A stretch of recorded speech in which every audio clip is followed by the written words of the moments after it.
সুমি, এই সুমি, একবার ঘরে এসো না। সুমি ভাতের চালটা তখন সবেমাত্র ধুয়ে ভাতটা বসিয়েছে। অন্য আকাশে কড়াইটা যাবে, তাতে খানিকটা সর্ষের তেল ঢেলে নুন হলুদ মাখানো মাছটা ভাজবে বলে তৈরি হচ্ছে। পেল্লেই রান্নাঘরের মেঝেতে বসে রীনা দেবী সবজি কাটছেন। 1 মাস হলো সুমি বিয়ে হয়ে এসেছে। 1 সপ্তাহ পুরনো হতেই রান্নাঘরের পুরো দায়িত্ব নিয়ে নিয়েছে সুমি।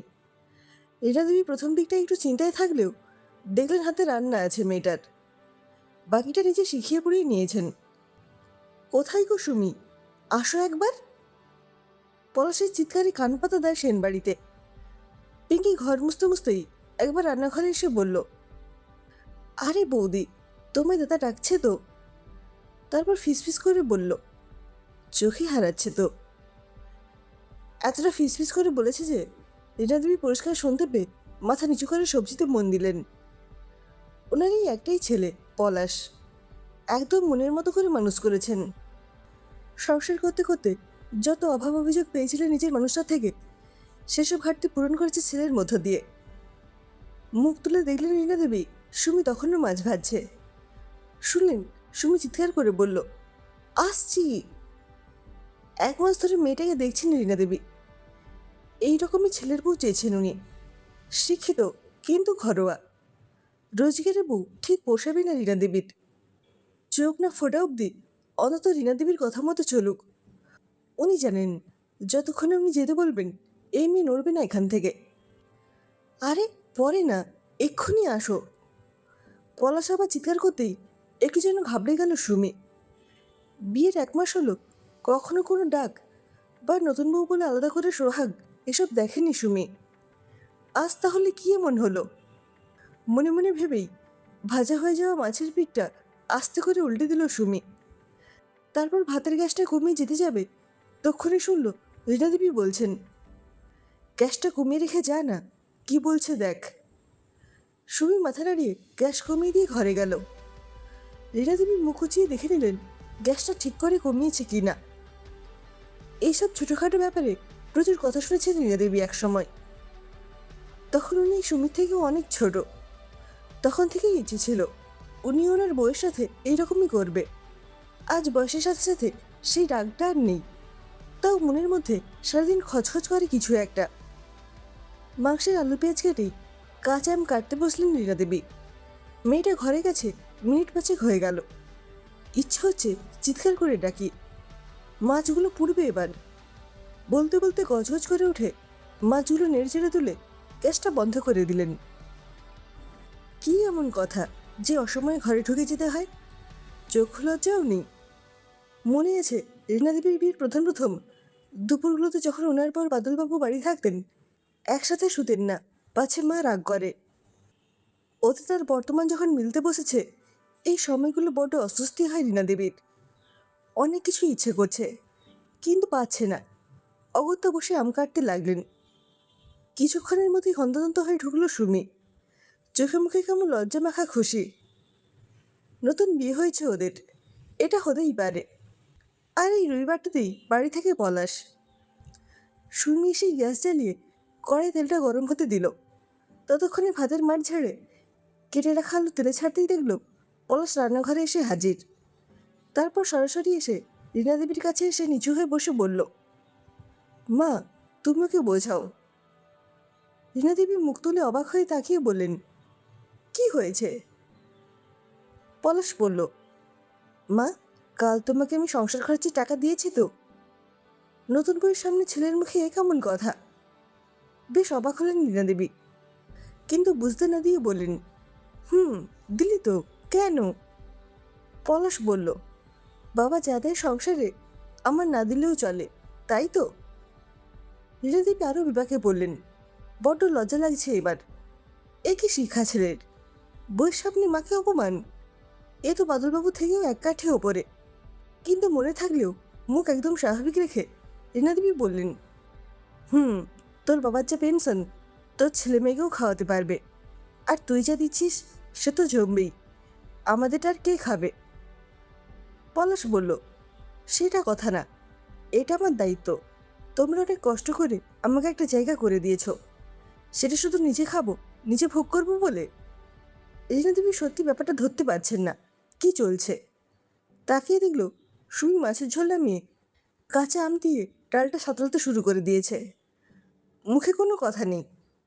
মনে মনে রাগ হলো রিনা দেবীর। উনি ভালোই জানেন এই চুপচাপ ভালো মুখখানা বেশি দিন থাকবে না।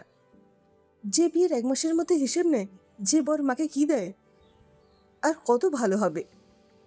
পলাশ বলল, মা আমি সুমিকে বললাম আজ বিকেলে গিয়ে মায়ের হাতে কিছু টাকা দিয়ে এসো। রিনা দেবী অবাক হয়ে বললেন, কাকে দিয়ে আসবে? পলাশ বলল, কেন, ওর মাকে। আমি যদি তোমাদের দায়িত্ব নিতে পারি ও কেন ওর বাবা মায়ের দায়িত্ব নেবে না? সুমিবার গলায় ঝাঁঝ এনে বলল, কখনো না। প্রাণ থাকতে এই অপমান আমি আমার মাকে করতে পারবো না।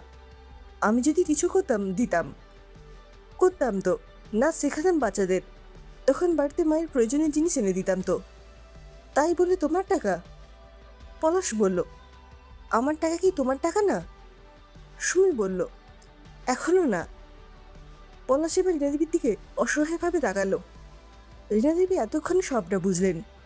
খুব রাগ করতে ইচ্ছে হলো কিন্তু পারলেন না। বরং মনে হলো বাদলবাবু থেকে ভালো মানুষ করেছেন ছেলেকে। খারাপ শাশুড়ি হবো মনে মনে ভেবেও পারলেন না।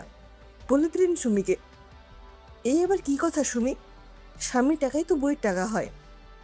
তোর মা বাবা তো তোদের মানুষ করলো, বড় করলো, ওদের ঋণ শোধ করা যায় না জানি, তাও তাদের পাশে দাঁড়ানো তোর কর্তব্য। তুই টাকা না দিস, মায়ের প্রয়োজনীয় জিনিসগুলো কিনে দে। সুমি কিছুক্ষণ রিনাদেবীর দিকে তাকিয়ে খানিক নরম স্বরে বলল, মা ওর টাকা আমারই, সেটা আমার নিজের, কিন্তু আমি তো অক্ষম নই মা। আমিও ইনস্টিটিউটে নাচ করিয়ে ভালোই পেতাম, শুধু এই বাড়ির পছন্দ না বলে ছেড়ে দিলাম। বলতে বলতে গলাটা ধরে এলো সুমির। তারপর আস্তে করে বলল, আমার বাবার যা ইনকাম ওদের আমার টাকার উপর ভরসা করতে হবে না। বলেই মন থেকে একটা দীর্ঘশ্বাস নিয়ে ডালটা ঢেলে নিল বাসনে। তারপর কড়াইতে জল দিয়ে বুলিয়ে বসিয়ে দিল। এইবার মাংস রান্না হবে। রিনা দেবী মেঝেতে থাকা সবজির খোসাগুলো এক এক করে গোছাতে লাগলো। সুমির গলায় এতটা জোর ছিল আর কেউ কিছু বলল না। পলাশও চলে গেল ঘরে। মনটা কেমন ভাল লাগছে রিনা দেবীর। এই মনকে কিছুতেই বাগে আনতে পারেন না উনি। সুমি মেয়েটাকে আরও ভালো লাগলো। কতটা আত্মসম্মান মেয়েটার, যে বরের টাকা কিছুতেই নিল না। এইরকমই তো হয় প্রকৃত শিক্ষা। নিজের ছেলের গুণ আর কি বলবে। এরকম সত্যি আগে কখনো শোনেনি যে নিজে যেচে বইয়ের বাবা মায়ের জন্য ভাবছে। এতটা ভালো শিক্ষা ছেলেকে দিতে পেরেছে বলে নিজেরই ভালো লাগলো। রিনা দেবী দেখলেন সুমি মাংসটা কষাচ্ছে, খুব ধৈর্য নিয়েই করছে কাজটা। মুখটা একটু থমথমে। রিনা দেবী পায়ে পায়ে এগিয়ে এলেন। তারপর আস্তে করে বললেন, তোর ইনস্টিটিউটে কতদিন ক্লাস নিতে হয়? সুমি অবাক হয়ে তাকে নাক টেনে বলল, সপ্তাহে 3 দিন, বৃহস্পতি শুক্র আর শনি, দুপুর 3টে থেকে 8টা, পরপর ব্যাচ চলে। 2-1 লাইনে যতটা তথ্য দেওয়া যায় দিয়ে দিল সুমি। রিনা দেবী বললেন, ফোন করে বলে দে পরের সপ্তাহ থেকে যাবি। ওই সময় তো কিছু কাজও থাকে না, আমিও মাঝে মাঝে যাব। সুমি খুন্তিটা ছেড়ে দিয়ে রিনা দেবীর দিকে ঘুরে দাঁড়ালো। ইচ্ছে করছে জড়িয়ে ধরে, কিন্তু শাশুড়িকে মায়ের মতো জড়িয়ে ধরা এতটা আদিক্ষেতা করতে পারবে না সুমি। কিন্তু চোখ দিয়ে বুঝিয়ে দিল ওর মনের অনুভূতিটুকু। রিনা দেবী হেসে বললেন, এখনই ফোনটা কর, আমি দেখছি মাংসটা, কিন্তু এই টাকাটা একটাও নিজে খরচ করবি না। বরের টাকার অধিকার ছাড়তে নেই বোকা, ওটা থেকে মাকে দিবি। আর পারলে আমাকে প্রতি মাসে একটা করে ঘর সাজানোর জিনিস এনে দিবি। ওই একটাই নেশা আমার। না ইচ্ছে করলেও আধখেতেটা করেই ফেললো সুমি। জড়িয়ে ধরল রিনা দেবীকে। প্যাচপ্যাচে গরমেও কি সুন্দর একটা অনুভূতি। এরকম অনেক কিছু ঘটে না যা আমাদের সিলেবাসে থাকে না, কিন্তু প্রতিটা দিনের সাথে সাথে অনেক নতুন কিছু সিলেবাসে ঢুকে যায়। সেটা জানা যায়, জ্ঞান বাড়ে, সাথে মনটা বড় হয়, অনেক বড়, যেটা আগামী প্রজন্মকে আরও সমৃদ্ধ করবে।